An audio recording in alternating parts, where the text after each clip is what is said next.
Il est 13 h à Bangui. Mesdames et messieurs, bonjour et bienvenue dans ce bulletin d'information dont voici les détails. Après 18 mois de mission en République centrafricaine, l'ambassadeur représentant de l'Union africaine auprès de la RCA est venu présenter ses civilités au chef de l'État, professeur Faustin Archange Touadéra. Le diplomate s'est réjoui de la qualité de coopération avec les autorités du pays tout en signifiant sa disponibilité tout entière à soutenir la République centrafricaine. Le point à travers ce reportage signé la presse présidentielle. J'étais là pour dire au revoir à son Excellence le Président de la République parce que je suis enfant de mon mandat en tant qu'ambassadeur représentant de l'Union africaine. Donc dans le système de remodélation qu'il y a eu à partir du 16, ça veut dire Éthiopie, tous les représentants spéciaux de l'Union africaine ont cessé les mandats. Et donc c'est pour cela que je pars, mais je suis là. J'ai senti une approche et j'ai été très très bien reçu pour le peuple, à partir du gouvernement et les gens. Mes frères et mes sœurs centrafricaines m'ont bien traité et je me sens un petit centrafricain aussi. Après avoir été reçu par le chef de l'État, le représentant spécial du président de la Commission de l'Union africaine en Centrafrique, M. Antonio Edidio de Souza Santos, a été décoré hier matin par le Premier ministre, chef du gouvernement, Félix Moloua. La cérémonie s'est déroulée à la Primature en présence de plusieurs personnalités venues pour la circonstance. Reportage.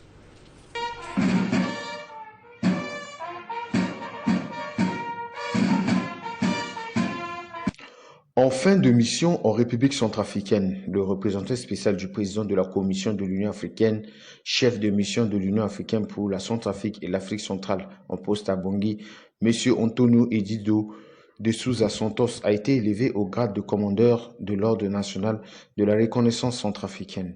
Cette distinction honorifique lui a été remise par le Premier ministre chef du gouvernement, M. Félix Moloua, en reconnaissance de son engagement pour le relèvement, la paix et le développement durable du pays.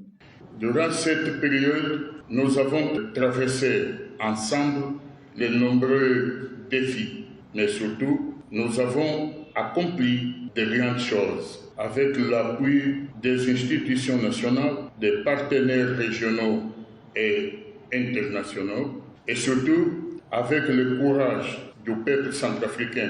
Nous avons pu consolider les fondements d'une paix durable. Je tiens à souligner les progrès accomplis dans la mise en œuvre intégrale de l'accord politique pour la paix et la réconciliation, APPR-RCA, pierre angulaire de la stabilité retrouvée qui a permis la réduction significative des affrontements armés dans les plusieurs régions du pays, bien que des incidents isolés persistent. Je salue l'effort déployé par le gouvernement centrafricain, en collaboration avec la région et les partenaires, en vue de la mise en œuvre de l'APPR, malgré les contribuantes, notamment le manque de ressources. Et je saisis l'occasion pour féliciter les autorités centrafricaines sur le leadership exemplaire de son Excellence, Monsieur le Président de la République, pour leur engagement et pour l'intensification des efforts en vue d'assurer la mise en œuvre de l'accord dans la lettre et son esprit, les récents engagements en N'Djamena de certains groupes armés signataires APPR, en particulier les R3 et UPC, suivi de la réunion du 10 juillet 2025 ici à Bangui avec les leaders de ces deux groupes armés.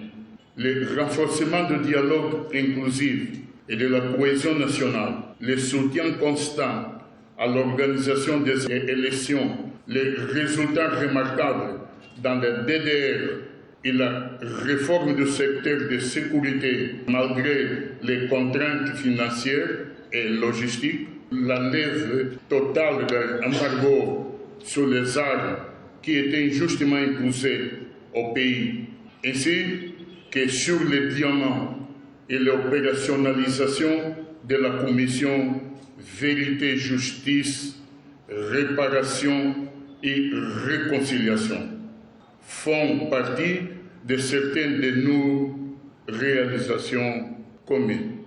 La Centrafrique, au cœur du continent, enseigne cette Afrique qui se relève fière et digne. Pour cela, certains défis restent à relever.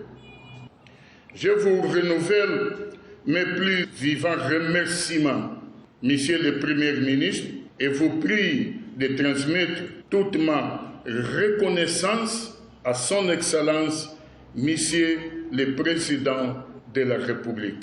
Vive la République centrafricaine, vive l'Union africaine, vive la solidarité africaine agissante. Kota Singela.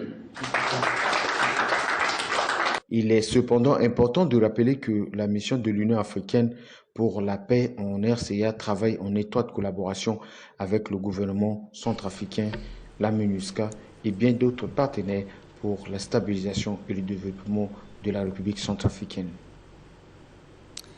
Et enfin, pour terminer, suite à la reprise des épreuves du baccalauréat session de juin 2025 au centre numéro 1, le lycée technique, et le centre numéro 2, l'école Asana, certaines organisations des femmes souhaiteraient un report de 3 mois, ce que conteste la présidente de l'UFCA et celle du centre numéro 2, école Asana, qui d'après elle, les épreuves se sont bien déroulées. Un reportage de Peggy Caleb.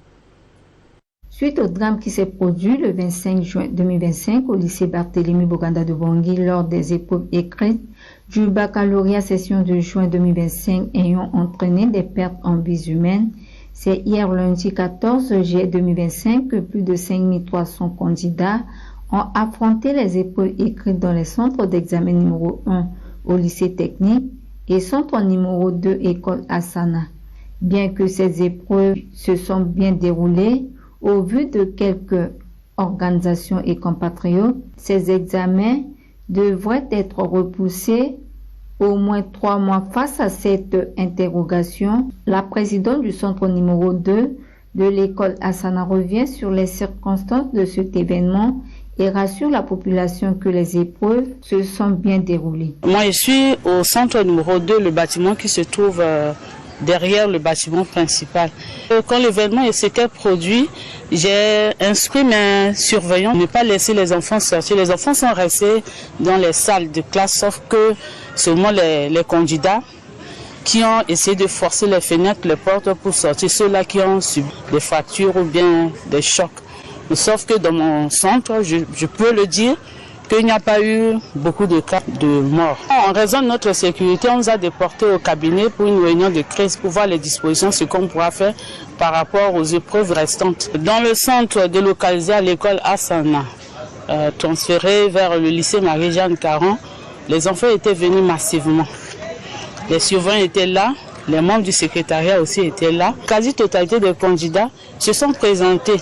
Ils étaient là, sauf qu'il y a quelques cas épris par des émotions, les candidats qui ont piqué des crises.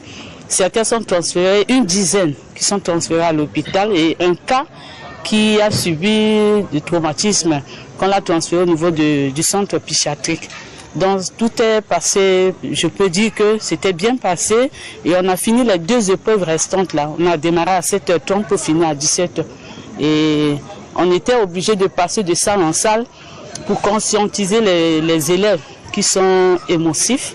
Et peu après, les élèves ont repris conscience et ils ont travaillé dans le calme et puis tout s'est bien passé. Quant à la présidente de l'Organisation des femmes centrafricaines UFCA, elle lance un vibrant appel à l'endroit des différentes organisations féminines d'appuyer le gouvernement pour la bonne marche de ces examens. Notre rôle en tant qu'organisation des femmes n'est pas de s'opposer aux actions du gouvernement, c'est de conseiller, de contribuer pour qu'il y ait bonne marche. Parce qu'il y a eu drame au lycée Boganda. Et ce que nous devons faire, c'est quoi? C'est s'approcher du gouvernement ou s'approcher des partenaires pour qu'ils puissent nous aider en fait qu'on puisse sensibiliser les enfants. Sensibiliser les enfants quand il y a ce genre de choses pendant les examens, comment ils doivent faire pour ne pas se précipiter, pour ne pas qu'il y ait vraiment des perturbations ça et là. Nous avons vu, parce que les enfants étaient paniqués, ils ne savaient pas. Si on les a montré que quand il y a des choses comme ça, ils devaient rester sur place et sortir doucement, ils ne devaient pas y avoir bousculade.